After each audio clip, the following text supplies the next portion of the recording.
Hi everyone, welcome back to my channel. I'm just going to quickly show you how I prep my hair before we get into this video.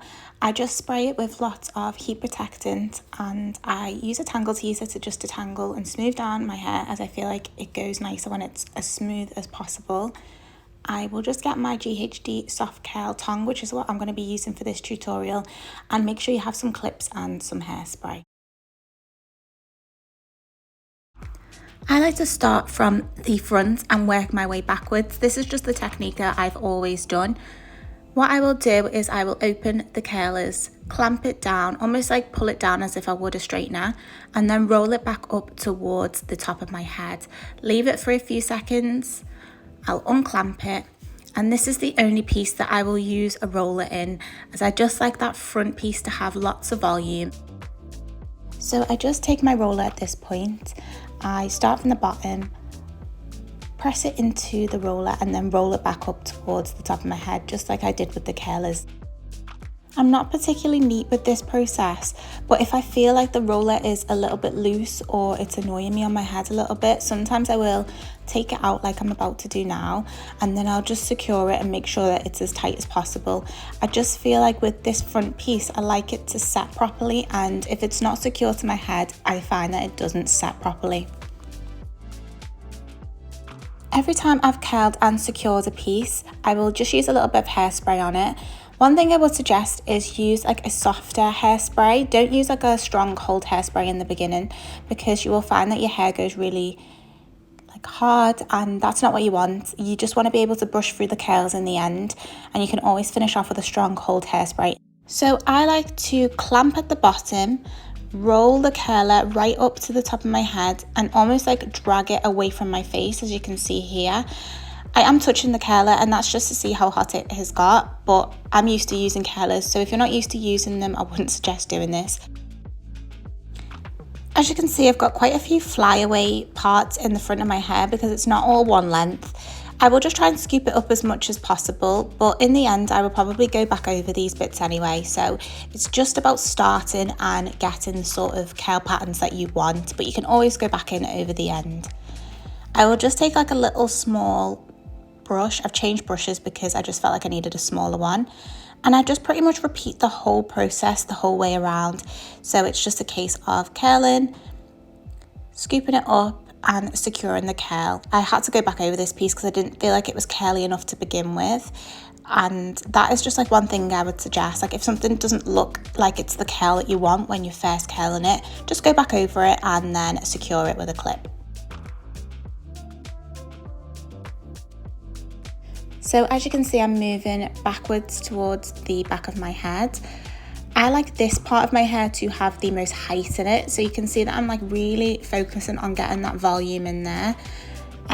This piece I don't actually use a roller for, but I will curl it as if it has got a roller in it.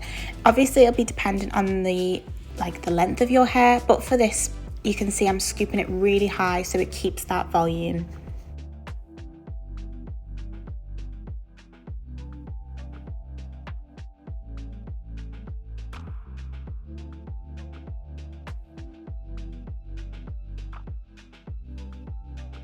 So I like to take the clamp underneath.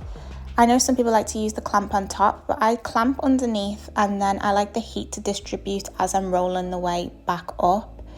For the lower sections of my hair, I tend to take bigger pieces.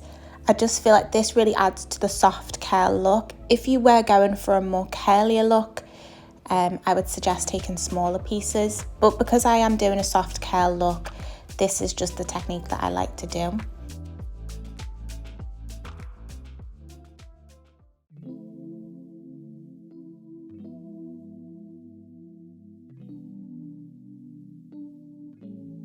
I long for that feeling. Why did it have to go away? I long for that feeling. Remember everything you said. Had to go on dreaming, dreaming. 'Cause baby, you are everywhere. I wish that you were here.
some fireworks.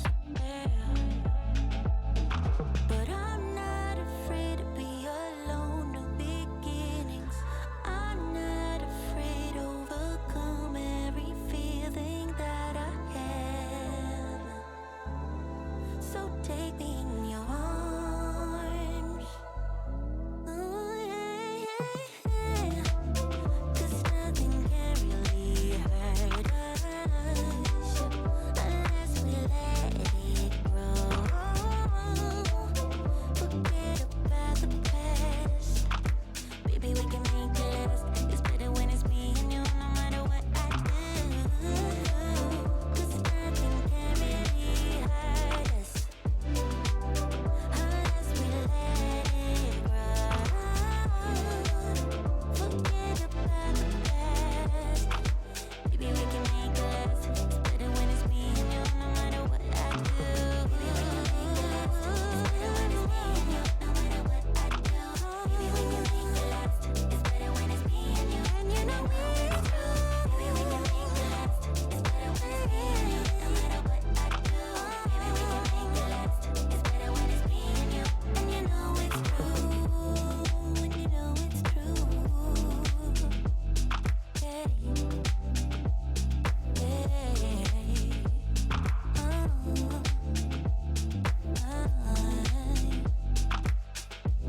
And you know it's true.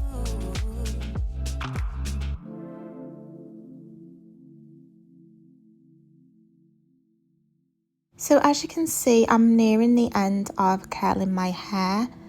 Once the curls are all in place, I will leave them all to just set and cool down for about 10 to 15 minutes. Obviously, if you've got less time, you can just take them out straight away. And if you've got a bit more time, you might want to leave it in a bit longer. But I just find that they're already in place pretty much as they're a heat tool that you've used to create the curls. But for me, I just like to leave them for 10 minutes to feel like I've done something with them. So before I take them out and let them cool, I will just spray it all down with hairspray, a bit more than I usually used. And then we'll start the process of taking them out. So when I take them out, I don't have any particular technique. I don't pull from any particular place. I just start unclipping the clips. And let me tell you, when they first come out, they look wild. They can almost look a little bit frizzy as well. This is why I prefer like a soft curl, because I will brush them out. Some people do like this sort of like wild curl look, but I just don't know. I just don't think it suits me anymore as I'm getting older. Like I said, I'll just start unclipping the clips. If you clip them in properly, you won't have the problem I had here of almost ripping half my head.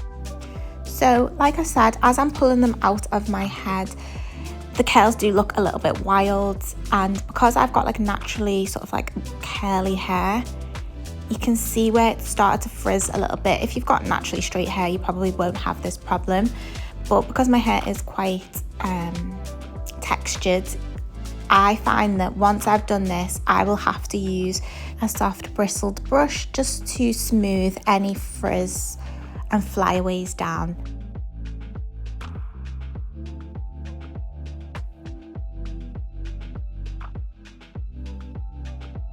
If you wanted a more curled look, you could just leave your hair like this, but I look like Leona the Lion, and I just like to go back over with my curlers at this point and just curl any little bits that I just felt like didn't catch the curl. And you can see that it's left my hair with like a really soft curl. I know GHD do a smaller tong, which is the classic curl tong, so if you wanted like tighter curls, you could use that, but this is the look that I really like. I pretty much finish off with using this Got To Be volume spray. I love this spray so much. It just adds like a little bit more volume to the curl. But yeah, I was really happy with the way it turned out. They're not like a crazy curl, they're more of like an everyday curl. Really easy to wear, and honestly they take about 10 minutes to do. Once you're used to the technique, they are easy to do. So yeah, this is the end of the video. Hope you enjoyed, and thank you so much for watching.